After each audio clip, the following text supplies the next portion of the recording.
स्वागत है आपका हमारे यूट्यूब चैनल पर एक और नई प्रेस अपडेट के साथ। रीट भर्ती परीक्षा को लेकर बड़ी अपडेट आज के न्यूज़पेपर के अंदर आई है। इसके अंदर बताया गया है कि देखिए दोस्तों,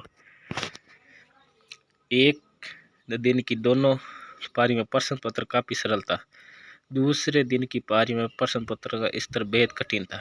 रीट परीक्षा अभ्यर्थियों को आंसर की का इंतजार, तो प्रश्न पत्र पर उठाए सवाल, आंसर की के बाद मांगी जाएगी आपत्ति और तो नॉर्मलेशन को लेकर भी अपडेट आपको बताएंगे।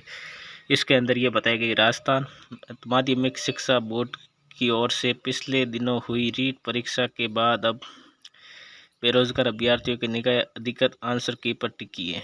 माध्यमिक शिक्षा बोर्ड ने इसकी तैयारी शुरू कर दी है। रीट परीक्षा को लेकर बेरोजगारों का कहना है कि एक दिन की दोनों पारी में प्रश्न पत्र काफ़ी सरल था, जबकि दूसरे दिन की पारी में प्रश्न पत्र का स्तर बेहद कठिन रहा।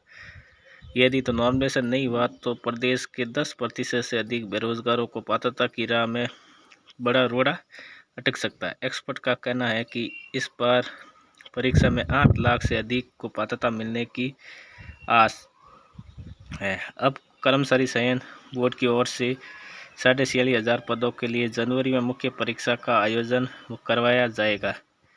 इस परीक्षा को लेकर बेरोजगारों ने सवाल खड़े किए हैं।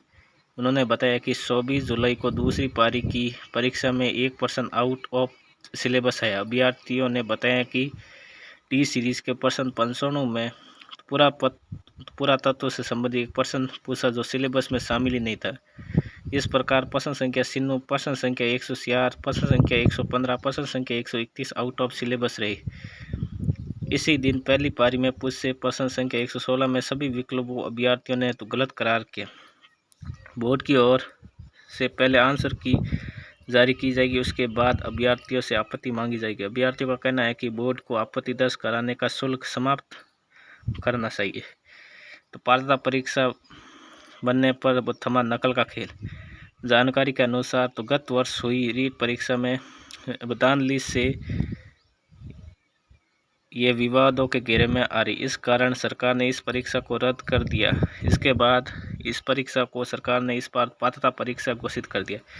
ऐसे में नकल माफिया दूरी नजर आई। पिछली बार रीट में आए अंकों के आधार पर तृतीय श्रेणी शिक्षक के पदों पर नौकरी मिल रही, लेकिन इस बार रीट के बाद होने वाली मुख्य परीक्षा के आधार पर बेरोजगारों को नौकरी दी जाएगी।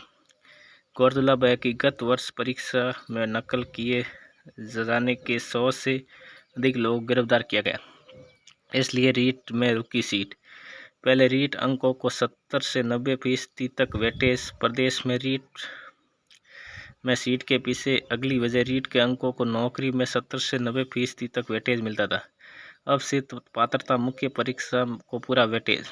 इस बार शिक्षक भर्ती के लिए रीट के बाद कर्मचारी चयन बोर्ड की ओर से एक और परीक्षा का आयोजन किया। जानिए वो कब कौन से पैटर्न बने शिक्षक। वर्ष 2003 में वो तृतीय श्रेणी शिक्षक का जिम्मा जिला परिषदों से लेकर आरपीएससी को दिया। आरपीएससी ने पहली बार वर्ष 2004 में तृतीय श्रेणी शिक्षक भर्ती कराई थी। वर्ष 2009 में निःशुल्क अनिवार्य शिक्षा का अधिकार अधिनियम प्रभावी हो गया। पहली बार 2011 में रीट का आयोजन किया गया। वर्ष 2012 में भर्ती परीक्षा का जिम्मा आरपीएससी से लेकर जिला परिषदों को दिया गया। इस भर्ती में आरटेट के 20% अंक लिखित परीक्षा अंकों को जोड़कर जिला स्तर पर मेरिट हुए। इस प्रकार से रीट का आयोजन हुआ। अब दोस्तों रीट की फाइनल आंसर की आने वाली है। उसके बाद जो भी आपको सवालों पर आपत्तियाँ वो ज़रूर लगाइए।